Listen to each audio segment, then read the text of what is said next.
What is up, Club 100 and potential Club 100 members? If you guys are not familiar with it, check out our group, check out our next event. I want to make some quick announcements before I go live and talk about the subject of 4 agreements. This book helped me out tremendously. I was recommended it before. I read it, didn't really take from it the first time. Reread it again. I now understand it. I took notes, got tons of notes on it. I'm just going to give you guys a couple bullet points from each because I would love to have this conversation on Clubhouse. So for any of you guys that are not following me, I'm Joe De La Torre, also known as King Joe Torres all over. So that's King Joe Torres for the gringos, Torres on every platform. That's what I go by.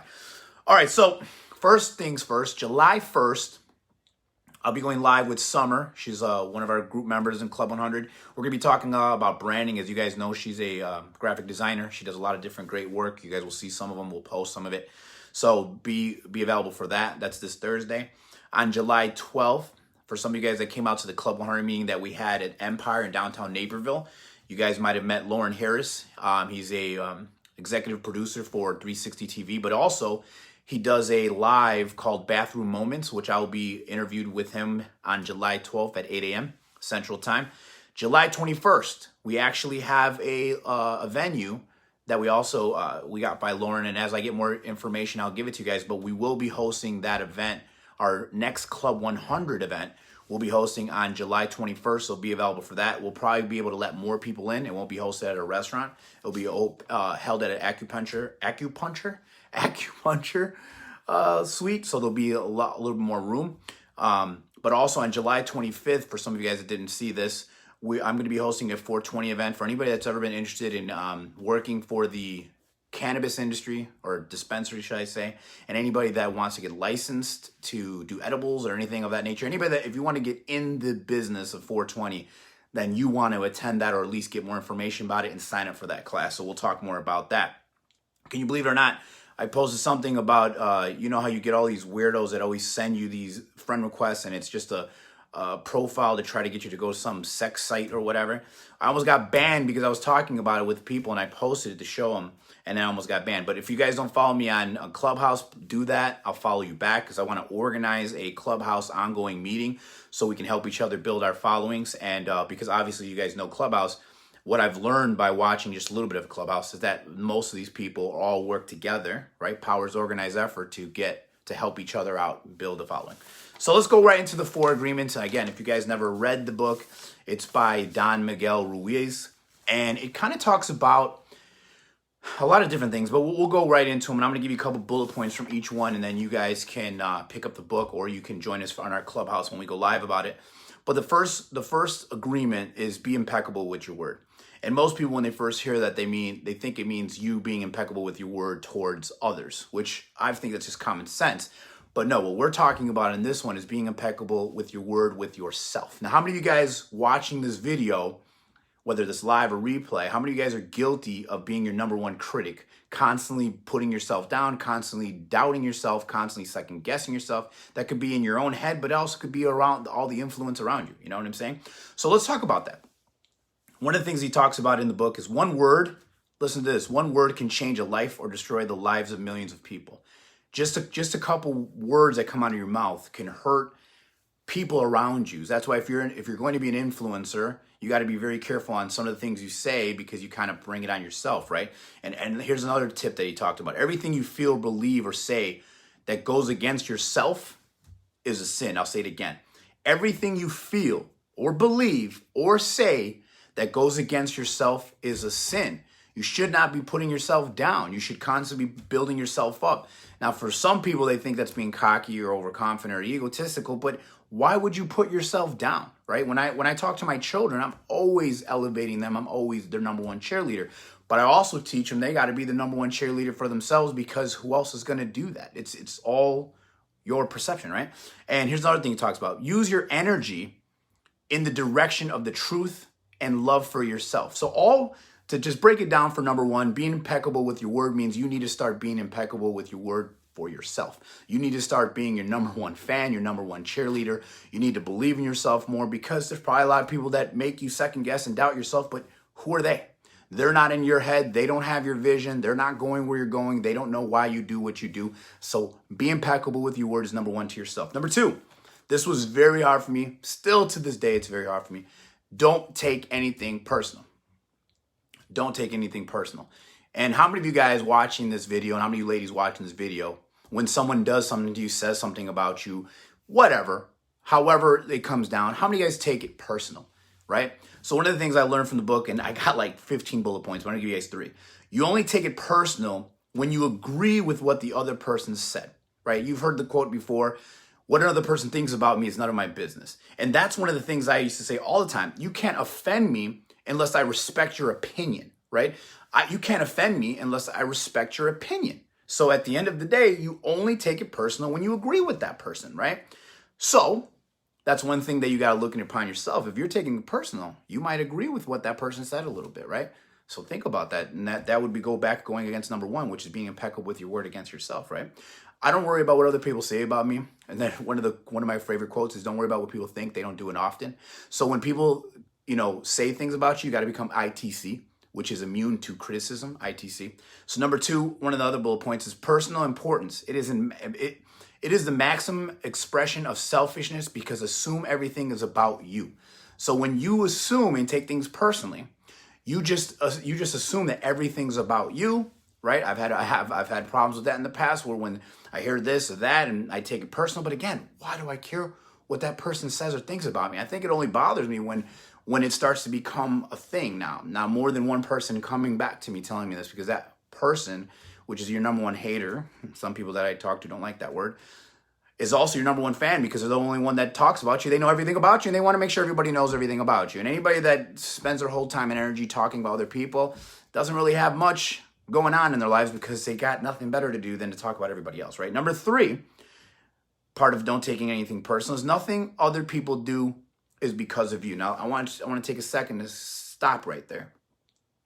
Nothing that other people do, I'm going to say that again, is because of you, right? You've always heard the quote, hurt people, right? So a lot of the times people are going through their own drama, they're going through their own pain, their own struggles, and they want to take everybody with them because they're unhappy, so they want everybody else unhappy. So one thing you got to learn one of the things you can learn how to not take things personally is understand that not everything that a person does or says is because of you. It's because of whatever they went through, right? So you understanding that takes you personally out of the equation because that person's doing the thing because whatever they're going through, right? And you don't know what they're going through. You don't know why they would do certain things, but that's not for you to try to figure out, right? Your job is number 1, be impeccable with your word, and number 2, don't take anything personal, right? And I know it's hard. How many of you guys know that's hard to do? Raise your hand. Number 3, don't make assumptions. Don't make assumptions. How many of you guys are guilty of that? Like me, my brain of mine, when I hear certain things or I see certain things, I start to put together patterns and I start to create a world that's not even there. Because again, we all live in our heads 24/7. And that's our biggest problem. We live in our heads.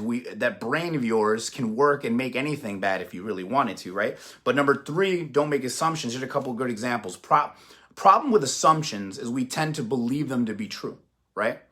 The problem with assumptions is, like, let's say if somebody's making assumptions about you or you're making assumptions about another person, a lot of the times it's not even true, right? That's a problem. So don't assume things, right? As you heard this before, assuming is making an ass out of you and me, right? Assumption is asking for problems. When you assume things, which is what I don't understand, right? If assuming is time consuming, a great woman once came up with that quote, assuming is time consuming, right? So then why do we assume? Because we know that's a problem. And if the problem with the word assumption is that you could easily find out the truth by just going and asking the person. But we don't do that. We just heard from her, and there goes all the negative. There goes all the black magic. People constantly talking about things, right? Because what I learned about from this book, mainly, is most people live in anger, hate, jealousy, envy. They just live in this world, and until they can do some self-searching, they're going to consistently being a problem to themselves and to others around them, right? So number 3, part of the don't make assumptions. And again, we're going to talk about this on Clubhouse. So if you guys don't follow me yet, do that, because I want to show you guys how we can use each other to build a following and get people to find you that probably wouldn't have found you on your own, because you can only do so much on the platform by yourself. You kind of do need a group of people to work with and speak with, right? So here's the third thing we talk about when don't making assumptions.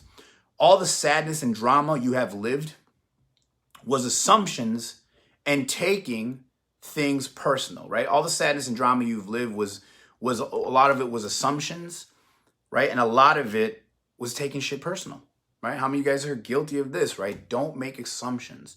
Don't just assume because you heard someone, and this goes back to the first word, when people talk about other people, that's not creating, that's not giving anything positive. That's just making an assumption about you, and then everybody starts to buy into it. So God forbid something happens that comes closer even to what another person said. That's how these words are dangerous, not just for what you put out to the world, but what people put out about you. Again, ignore them. Just worry about what you do. Worry about you being impeccable with your word to yourself, you not taking it personal. You don't have to make assumption anymore. Let them do that, because they're going to continue, right? And one of my favorite quotes by John Maxwell: in order to change, you must change, right? In order to see the world change, you first have to change. You change, the world around you will start to change, right? So don't make assumptions. And number 4 is always do your best, which is simply just means these 3 things that we talk about, and there's so much more content. I have pages of content on this book. If you don't know the book, go pick it up. Again, I'm telling you, it's a great book called The 4 Agreements. It's a very easy read. I think it's like less than 100 pages. And the last one is number 4 is always do your best. We know we're going to have a hard time with these 3 things that we talked about. We're going to have a hard time not being impeccable with our word to ourselves and not constantly criticizing ourselves and beating ourselves up. We're going to always have a problem with not taking things personal, because sometimes it's hard not to, because sometimes when a person does something, you're just like, how can I not take that personal? Because you're doing things that is affecting my life and moving it.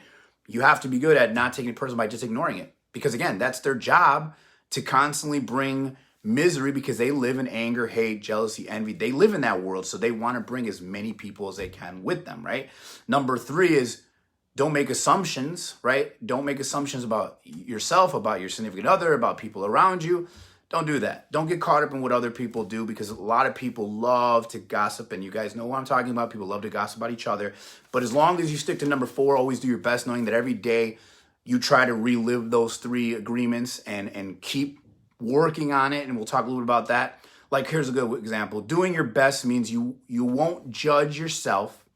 If you don't judge yourself, you eliminate guilt, blame, and self-punishment. I'll say it again. Doing your best means you won't judge yourself. If you don't judge yourself, you eliminate guilt, blame, and self-punishment, right? You should definitely, if you've ever done something wrong, you gotta definitely feel guilty about it, but you can't live on it and hang on it, because it's not something that's going to help you get better, right? And number 2, live, love, happiness, right? Live, love, happiness. Someone that I've talked to recently always talks about love, love, love, love. And yeah, love wins, man. Hate doesn't win. Hate doesn't hang around with love. Negative doesn't hang around with positive, right? We've talked about this before in videos. And let's talk about 3. Action creates happiness. Most people only take action when there's a reward. Most people will only do things for others or spread love for others when there's some kind of return on their time and return on their investment.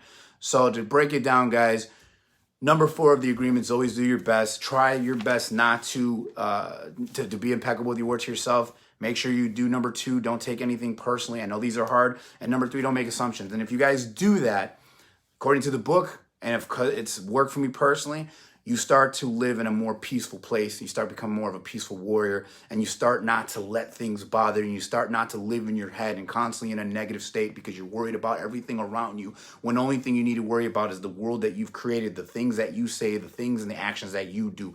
Everybody else's reasoning and however other people live, don't be one of those people that they did to me, I got to do it back, because when you seek revenge, you should dig 2 graves. It's not worth it. I know that I'm the number 1 person that's had a hard time being impeccable with my word to myself. Not taking things personal was very hard for me. Not making assumptions was very hard for me. But as soon as I read this book and I went over the content again and again, every day I learn to eliminate these things slowly but surely, and it put me at a more peaceful place. So I hope you guys learned from this video. Hope to see you guys on Clubhouse. Hope to see you guys on July 1st with Summer, July 12th with Lauren Harris, July 21st with our Club 100 meeting in downtown Naperville, and July 25th at the 420 event with ACC of Illinois. I hope to talk to you guys soon. And if anybody wants to go live with me and wants to share content for the group or come up with something to create for Clubhouse, let me know. I'll talk to you all later.